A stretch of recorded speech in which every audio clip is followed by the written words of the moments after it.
Hello friends, welcome to SSC coaching centre. दोस्तों, आज की वीडियो में बात करेंगे मैथ्स के इंपॉर्टेंट प्रश्नों की जो सभी एग्जाम्स में पूछे जाते हैं। तो चलिए स्टार्ट करते हैं। दोस्तों, पहला क्वेश्चन है आपका, यदि किसी संख्या और उसके वर्ग का योग 182 है तो वह संख्या क्या है। क्या कह रहा क्वेश्चन में, यदि कोई संख्या मान लीजिए x है, कोई संख्या मान लीजिए x है और उसके वर्ग का योग, जो संख्या है उसी के वर्ग x है, तो मतलब x का वर्ग का योग की बात कर रहा है। तो योग के लिए दोनों को जोड़ देंगे, कितना है 182 है। तो वह संख्या क्या है, संख्या पूछ रहा है। जैसे मान लीजिए हमने x मान लिया उस संख्या को, वो संख्या और उस संख्या के वर्ग का क्या योग कितना है 182 है, तो वो संख्या हमारी क्या है, मतलब ये जो x है हमारा ये क्या है, ये पूछ रहा है क्वेश्चन में। तो सबसे आसान तरीका बता रहा हूँ क्वेश्चन को सॉल्व करने का, गो थ्रू ऑप्शन से आप क्वेश्चन को सॉल्व करिए, बहुत अच्छे तरीके से सॉल्व होगा। तो हम पहला ऑप्शन ले लेते हैं 91। तो हम x की जगह अगर मैं 91 रखूं प्लस और x की जगह क्या रखूंगा 91 और 91 का स्क्वायर करूंगा तो ये तो 182 से बहुत ज़्यादा हो जाएगा। तो पहला ऑप्शन तो हमारा गलत हो गया। दूसरा ऑप्शन ले लेते हैं 13। तो x की जगह हम क्या करते हैं 13 रखते हैं, प्लस x की जगह यहाँ भी 13 और स्क्वायर है x का तो यहाँ भी मैं स्क्वायर कर देता हूँ।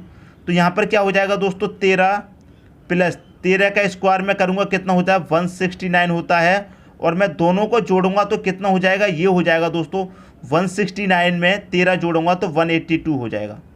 यही हो जाएगा जो आपको दे रखा है। तो वो संख्या हमारी क्या है दोस्तों, वो संख्या हमारी क्या है 13 है। वो संख्या क्या है, x हमारी क्या है दोस्तों 13 है। ये हो जाएगा हमारे क्वेश्चन का सही आंसर। उम्मीद करता हूं सभी को प्रश्न बहुत अच्छे तरीके से समझ में आ गया होगा। अब देखेंगे दोस्तों अगला क्वेश्चन। अगला क्वेश्चन है, दो संख्याओं का योगफल तथा गुणनफल 11 तथा 18 है तो उनके व्युत्क्रम का योग क्या होगा। सबसे अच्छा तरीका बता रहा हूं, देखकर ही टिक लगा देंगे आप ऑप्शन पे। सबसे बढ़िया तरीका, ऐसा प्रश्न कभी भी आपसे पूछा जाए, कभी भी, योगफल कितना दे रखा है दोस्तों, आपको योगफल कितना दे रखा है, योग दे रखा है 11। गुणनफल दोस्तों कितना दे रखा है, अब गुणनफल की बात करूं तो वो दे रखा है आपको 18। यही तो आंसर है। पूछ रहा है व्युत्क्रम का योग क्या होगा, यही तो दोस्तों आपका आंसर है 11/18। आंसर हो गया। कभी भी ऐसा प्रश्न पूछा जाए तो 11/18 दे रखा है, कोई भी संख्या दे रखी है तो योग के बटे में गुणनफल को रख दीजिए, वही दोस्तों क्या है आपका आंसर, सी ऑप्शन हो जाएगा आपके क्वेश्चन का सही आंसर। मैं उम्मीद करता हूं सभी की समझ में प्रश्न बहुत अच्छे तरीके से आ गया होगा। अब देखेंगे दोस्तों अगला क्वेश्चन। अगला क्वेश्चन है, दो संख्याओं का योग 24 है और उनका गुणनफल 143 है तो उनके वर्गों का योग कितना होगा। देखिए दोस्तों, दो संख्याएं हैं और उनका योग कितना दे रखा है 24। तो मैं दो संख्याओं को क्या मान लेता हूं, x और y मान लेता हूं, और उनका योग कितना है दोस्तों आपके पास 24 है, और उन्हीं संख्याओं का गुणनफल कितना है आपके पास 143, मतलब x गुणे y, गुणनफल कितना है दोनों का 143 है। तो आपसे पूछ रहा है उन्हीं संख्याओं के वर्गों का योग कितना होगा।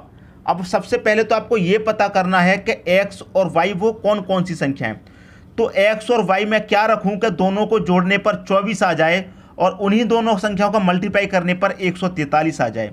तो किन दो संख्याओं को जोड़ने से दोस्तों 24 आएगा, 20 में 4 जोड़ देंगे 24, लेकिन 20 चौके तो 80 होता है। तो ऐसे संख्या लेनी है जोड़ने पर 24 आ जाए, मल्टीप्लाई पे 143। तो देखिए मैं x 13 ले लूँ, ठीक है, प्लस y आपका 11 ले लूँ, तो 13 और 11 तो आपका 24 होता है, ये आपको पता है। लेकिन 13 और 11 का मल्टीप्लाई कितना होना चाहिए, 143 होना चाहिए, तभी तो हमारी कंडीशन सेटिस्फाई होगी। तो मल्टीप्लाई करते हैं, 13 एकम 13 का 3, कैरी का कितना आ जाएगा 1, 13 एकम 13 और कैरी का 1 कितना हो जाएगा 14। तो यहाँ पर देखा 13-11 का जोड़ने पर 24 मिल रहा है, 13-11 का मल्टीप्लाई करने पर 143 मिल रहा है। तो हमारी वो दोनों संख्याएं कौन कौन सी हैं, 13 और 11 हैं। तो उन संख्याओं के वर्ग का योग पूछ रहा है, ठीक है दोस्तों। तो 13 का वर्ग कर लीजिए, 13 का वर्ग कितना होता है 169, प्लस 11 का वर्ग कर लीजिए कितना होता है 121। दोनों का योग पूछ रहा है तो आप दोनों को जोड़ दीजिए। जब दोनों को आप जोड़ेंगे 169 और 121 को कितना आ जाएगा, ये हो जाएगा 290। यही हो जाएगा आपके क्वेश्चन का दोस्तों सही आंसर, 290 सी ऑप्शन। तो मैं उम्मीद करता हूं दोस्तों सभी को क्वेश्चन बहुत अच्छे तरीके से समझ में आ गया होगा। अब देखेंगे अगला क्वेश्चन। अगला क्वेश्चन है, 36 पेनों और 42 पेंसिलों की कीमत 460 रुपये है, तो 18 पेनों और 21 पेंसिलों की कीमत क्या है।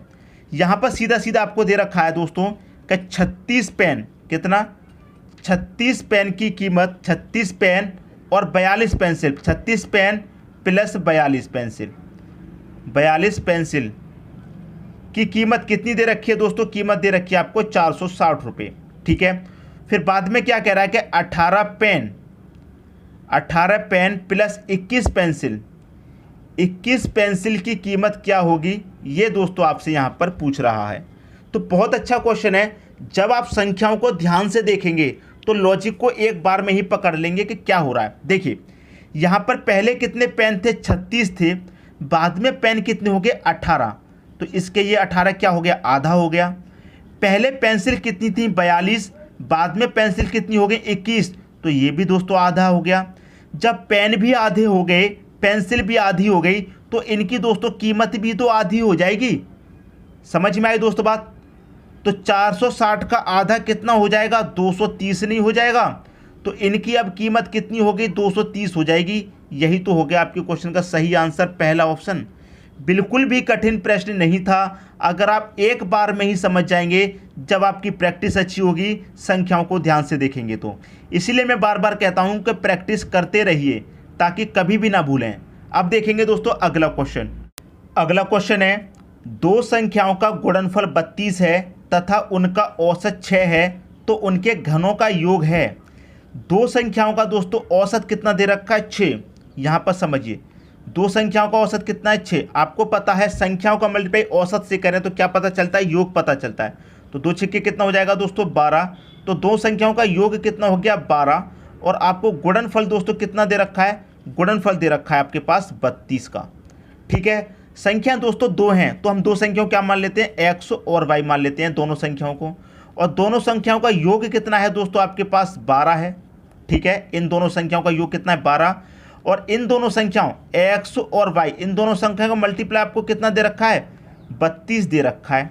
तो उन्हीं संख्याओं के घनों का योग कितना होगा। तो आपको ऐसी दो संख्या लेनी है कि जिनको जोड़ने पर 12 मिल जाए और उन्हीं का मल्टीप्लाई करने पर 32 मिल जाए। तो देखिए दोस्तों, मैं x को 8 ले लूँ, y को 4 ले लूँ, तो दोनों को जोड़ने पर 12 मिलेगा। तो x आपने कितना लिया है, 8, y कितना लिया है, 4, दोनों का मल्टीप्लाई करेंगे 8 चौके कितना हो जाएगा, 32 हो जाएगा। तो संख्या तो आपको पता चल गई, x और y कौन कौन सी हैं, दोनों संख्याएं पता चल गई। उन दोनों संख्याओं क्या पूछ रहा है, घनों का योग। तो दोनों संख्याओं का घन कर दीजिए, 8 का घन क्लियर है प्लस 4 का घन, दोनों का घन करेंगे। 8 का घन कितना होता है, 512 होता है, प्लस 4 का घन कितना होता है, 64 होता है। जब दोनों को आप जोड़ेंगे तो कितना हो जाएगा, 576 हो जाएगा। यही तो हो जाएगा आपके क्वेश्चन का सही आंसर, डी ऑप्शन। मैं उम्मीद करता हूं दोस्तों सभी को प्रश्न बहुत अच्छे तरीके से समझ में आ गया होगा और आपको कोई भी डाउट नहीं होगा। अब देखेंगे दोस्तों अगला क्वेश्चन। अगला क्वेश्चन है, दो संख्याओं का योग 20 तथा अंतर 2 है, तो उनके वर्गों का योग क्या होगा। देखिए ऐसा प्रश्न कभी भी पूछा जाए तो उसमें हम क्या करते हैं, एक बड़ी संख्या निकालते हैं, एक छोटी संख्या निकालते हैं। क्लियर है। तो दो संख्याओं का योग 20 तथा अंतर कितना है, 2। तो सबसे पहले हम क्या करेंगे, बड़ी संख्या निकालेंगे। तो बड़ी संख्या निकालने के लिए क्या करेंगे, दोनों को हम जोड़ देंगे। सबसे पहले हम क्या करते हैं दोस्तों, बड़ी संख्या निकालेंगे। बड़ी संख्या निकालने के लिए क्या करेंगे, दोनों को जोड़ दीजिए। 20 और 2 कितना हो जाएगा, ये हो जाएगा 22। 2 से कर दीजिए डिवाइड, कितना आ जाएगा दोस्तों, 11। ये होगी आपकी बड़ी संख्या।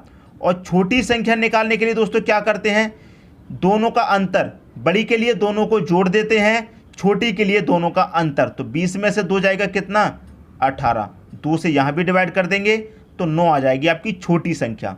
बड़ी संख्या भी पता चल गई, छोटी संख्या भी पता चल गई। क्या पूछ रहा है, उनके वर्गों का योग। तो दोनों का वर्ग कर दीजिए। दोनों का वर्ग करेंगे कितना हो जाएगा, 11 का वर्ग 121, 9 का वर्ग 81। दोनों को अगर मैं जोड़ दूंगा तो कितना हो जाएगा दोस्तों, दोनों को जोड़ने पर इनका योग हो जाएगा 121 में जोड़ दीजिए 81, तो ये हो जाएगा दोस्तों 120 में 80 जोड़ो और फिर 2 जोड़ दो तो 202। ये हो जाएगा दोस्तों आपका 202। दोनों संख्याओं के वर्गों का योग कितना हो जाएगा, 202 हो जाएगा। सी ऑप्शन हो जाएगा आपके क्वेश्चन का दोस्तों सही आंसर। तो मैं उम्मीद करता हूं सभी को क्वेश्चन बहुत अच्छे तरीके से समझ में आ गया होगा। अब देखेंगे अगला क्वेश्चन। अगला क्वेश्चन है, यदि 3 क्रमांकित संख्याओं का योग 15 है तो उन संख्याओं का गुणनफल कितना होगा। देखिए दोस्तों, 3 संख्याओं का क्या है, योग 15 है। योग कितना है दोस्तों, 15 है। संख्याएं कितनी है, 3 है। तो मैं 3 से डिवाइड करूंगा, कितनी बार जाएगा, 3 पच्चे 15। तो हमारे पास संख्या दोस्तों कैसी है, 3 है, और वो भी कैसी है, क्रमांगत। क्रमांगत का मतलब लगातार, ठीक है। जो यहाँ पर डिवाइड देने के बाद आता है वो क्या होता है, हमारा औसत। औसत मतलब बीच वाली संख्या, ठीक है। अब जब संख्या आपकी लगातार है, क्रमांगत है, तो 5 से पहले क्या आ जाएगी, 4, और 5 के बाद में क्या आ जाएगी, 6। पूछ रहा है उन संख्याओं का गुणनफल कितना होगा। गुणनफल पूछ रहा है तो गुणा कर दीजिए। 4 पच्चे 20, 20 का मल्टीप्लाई 6 में करेंगे, कितना हो जाएगा, 120। तो आपके क्वेश्चन का आंसर कितना आ गया, 120 आ गया आपके क्वेश्चन का सही आंसर। मैं उम्मीद करता हूं दोस्तों सभी को प्रश्न बहुत अच्छे तरीके से समझ में आ गया होगा। दोस्तों यदि वीडियो पसंद आया तो लाइक करें और दोस्तों में भी शेयर करें। यदि आपने हमारे चैनल को अभी तक सब्सक्राइब नहीं किया है तो कर लीजिए और बेल आइकन का बटन भी दबा दीजिए दोस्तों। धन्यवाद।